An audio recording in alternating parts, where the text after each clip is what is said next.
আমার তরুণ বন্ধুদেরকে, কিশোরদেরকে, স্নেহের কিশোরদেরকে আমি বিশেষভাবে বলতে চাই, ঈদে আমাদেরকে আনন্দ করতে হবে, উৎসব করতে হবে, হাসি খুশি থাকতে হবে, এটি সুন্নাহ।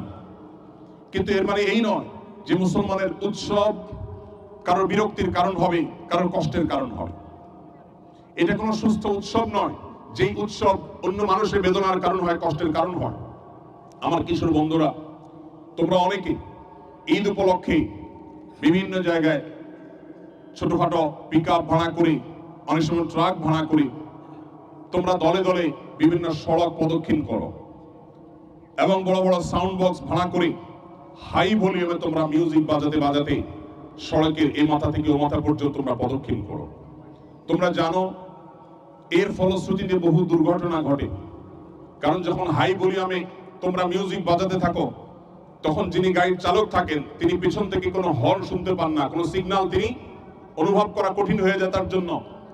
এক্ষেত্রে দুর্ঘটনার যেমন সম্ভাবনা থাকে, ঠিক একইভাবে তুমি যখন বিকট আওয়াজে, এই গানের আওয়াজে তুমি সড়কগুলোকে প্রকম্পিত করে তুলছো, ঠিক তখনই হয়তো কেউ এই গান শুনতে চাচ্ছে না, তিনি হয়তো রেস্ট করতে চাচ্ছেন, তিনি হয়তো ঘুমোতে চাচ্ছেন, কেউ হয়তো মোবাইলে কথা বলতে চাচ্ছেন।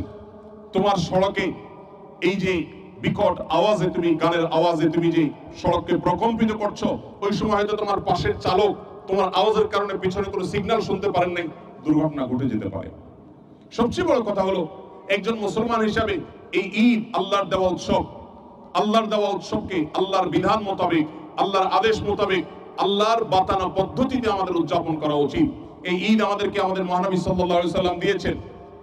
তিনি যখন মদিনায় এসেছেন, তিনি দেখেছেন মদিনার ইহুদিরা তারা আশুরার দিনে উৎসব করে। নবী করিম সাল্লাল্লাহু আলাইহি সাল্লাম আল্লাহ রাব্বুল আলামিনের ওহীর নির্দেশের মাধ্যমে তিনি তখন আমাদেরকে দুটি ঈদ দিয়েছেন, একটা হলো ঈদুল ফিতর, একটা হলো ঈদুল আযহা। নবীজির দেওয়া ঈদ শয়তানের বাতানো পদ্ধতিতে, আল্লাহর নিষিদ্ধ পদ্ধতিতে উদযাপন করা, এটা কোনো মুসলমানের কাজ হতে পারে না। তাছাড়া তোমরা যারা কিশোর আছো, আমার ছেলের বয়সী ছোট ভাইয়ের মতো যারা আছো, আমি তোমাদের প্রতি বলছি, তোমরা বেশিরভাগই স্কুলে পড়াশোনা করছো, কেউ কেউ হয়তো কলেজ লাইফে পদার্পণ করেছে।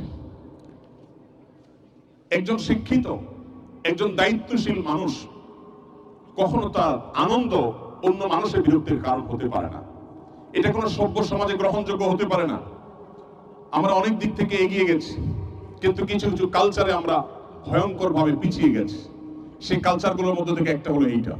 অতএব আমাদের এবারের ঈদ এবং পরবর্তী ঈদগুলো যে কোনো মূল্যে যেন হয় মানুষকে উত্ত্যক্ত করা ছাড়া, মানুষকে কষ্ট দেওয়া ছাড়া, বিরক্ত করা ছাড়া, মিউজিকের এই উন্মাদনা এটা ছাড়া যেন আমরা ঈদ উদযাপন করতে পারি। আল্লাহ তাআলা আমাদের সবাইকে সেই তৌফিক দান করুন।